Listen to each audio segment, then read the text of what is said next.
الى نفس الريتم اللي فات، لكن بيحاول يسرعوا مره تانية مصر المقص. علاء شعبان عرضيه داخل المنطقه على حدود المنطقه، السيد هوبا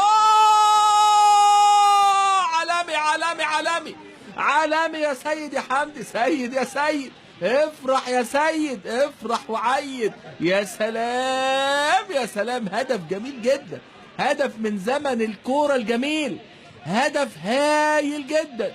يا سلام يا سلام، هو ده الكلام يا سيد، وهو ده اللاعب اللي بيخلص.